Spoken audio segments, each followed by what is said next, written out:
awards ang mga yung pelikula. Ang actually talaga, thank you na, ang actually talaga, dinadasal ko. Honestly, manalo sila. Yung mga lead actors, yun talaga yung isasabi. Kasi pag nangyari yun, inclusivity, napansin sila, nakita yung talent nila. Alam mo yun? So, ang galing nila sa pelikula. And it will make history. History to pag nangyari. Ibigay ng Diyos yan, di ba? Yes. Yes. At sabi mo kanina, kinukonsider mo silang mga anghel mo. Sobra kasi mula nung October hanggang ngayon sa buhay ko, masaya, malungkot, sila yung nandyan. Sila yung nagsilbi, lalo na yung downtime, emotionally downtime namin. Sila yung everyday nandyan. Mama, how are you? How's papa? Yung mga ganun. How's Archer? How's the family? Isipin mo bang gagawin nila yun? Pero andun sila talaga. So, kahit ang mga magulang, alam mo yun. So sabi ko nga, kaya pala, dumating sila sa buhay. May rason. Naging emotional yung mga press ko ngayon na Miss Sylvia. Nag-in-expect niyo bang mangyayari yung ganito? Hindi ko in-expect. Kasi alam niyo bakit sila ganyan sila mag-iyakan, pag masaya sila nag-iyakan at alam nila magiging artista na sila. So sinasabi nila sa lahat, alam mo, hindi namin sila kailangan sabihan na mag-promote kayo. Pumupunta sila kung saan Christmas party sa mga organizations nila. Kusa sila nagpo-promote. Tsaka proud sila, sabi nila artista na kami. Ay, hindi ba? Kailan ba may nagkaroon ng ganitong ang bida lahat? Mga persons with Down syndrome. First time. Kaya nakita nyo kanina, magsalita sila.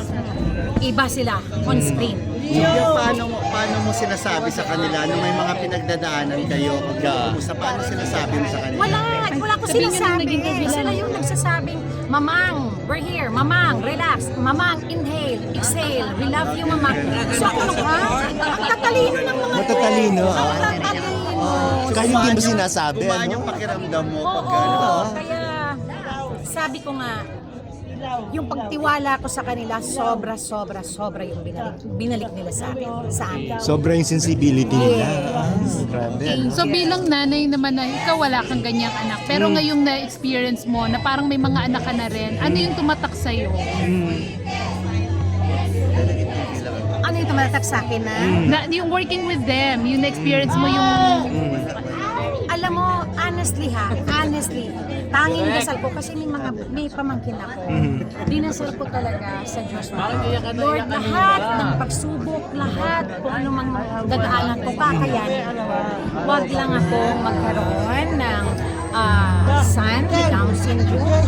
Daughter with Down syndrome. Kasi hindi ko kakayanin. Hindi ako kasing lakas ng mga magulang na to.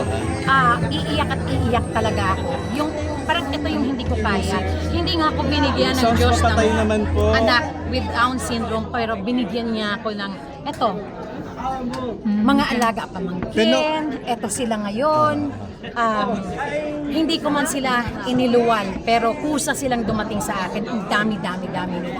Pero, Vivian, ano yung realization mo sa mga magulang na may anak na may Down syndrome? Ano yung realization mo sa mga magulang naman na may Down syndrome, yung mga pinagdaanan nila? Kasi hindi napakahirap yung challenge na hinaharap mo. Hindi ako kasing lakas nila. Pagdating sa ganun, nag-iiyak ako ng iiyak. Alam mo yun?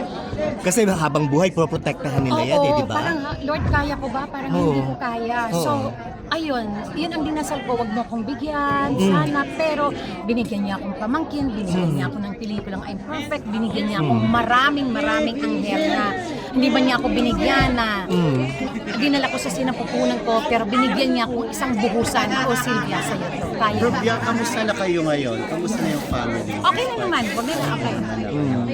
Nasabi mo ba kay Lord na ang galing mong bumalanse? Yes, ang grabe siya bumalanse. Ibang klase siyang bumalanse. Lahat may rason talaga. Ano po yung nagawa sa inyo ng mga anghel nyo na yan during that time, Miss Ay, Sylvia? basta ang daming nangyari. Ang hirap pag kinuwento ko, ang daming, alam mo, ang dami nyo pwedeng itanong ulit. Basta isa lang ang sasabihin ko.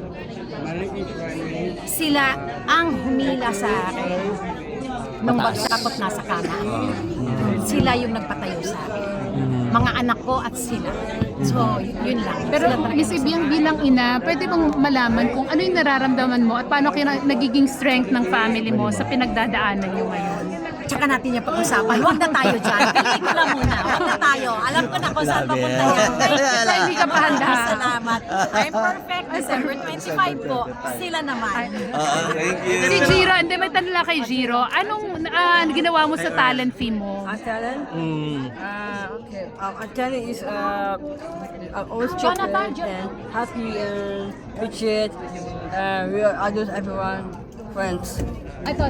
We can mention this other job for us. Ano binigyan So, mo? Have you what did spent you your do? talent fee? Yeah, what did you do buy? with your talent fee? What did you buy with your talent fee? What did you Toys? buy? Actually, Talent fee. talent fee. Oh, money. Income money. How much? So, alam mo nakakatuwa sila kasi like ito si Jonathan, nag-ano siya, nagkaroon siya ng unang araw, nagsweldo siya. Alam mo, pangalawang araw, binilhan niya ng TV ang nanay niya. Wow! Diba? Ganun Binilhan sila mo nanay mo, ka-thoughtful, ha? TV, no? Binilhan mo? TV at Pizza, So, wow. every time meron siyang sweldo, sasabihin niya, Mamang, bili ko dinner, nanay, kapatid ko, pizza. So yung pera niya, binilihan niya yung nanay niya ng TV.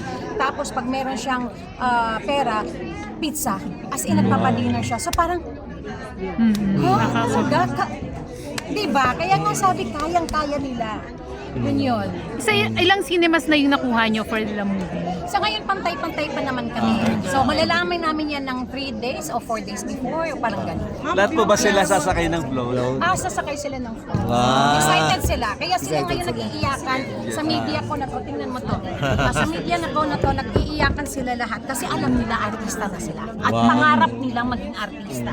Tsaka nakakapag-guess na sila. Nakakapag-guest sila. Ay, kanina nasa Showtime. Sinong ASAP pala sila kanina. Sinong manager nila, Miss Ibiang? Kayo. So kung sakaling may kukuha sa kanila sa future projects, kayo din yung hawak. So, yan. May balak na kami. Meron na nga kami fashion. Sino manager? Siyempre, ikaw. Pwedeng magkaroon ng part ko to. Marami kaming balak. In fact, meron na kaming fashion show sa March. Wow! Yung ganon. So, meron na kaming mga... Other activities? Basta meron. Nakakatuwa. Ang dami yung activities. Anong masasabi niyo kay Nanay Sylvia? Ay, hala, sandali. Meron silang asan yung meron silang ambassador sila. Kinukuha sila ngayon. Tara. Bye-bye! Thank you! Ambassador lang ano? Pwedeng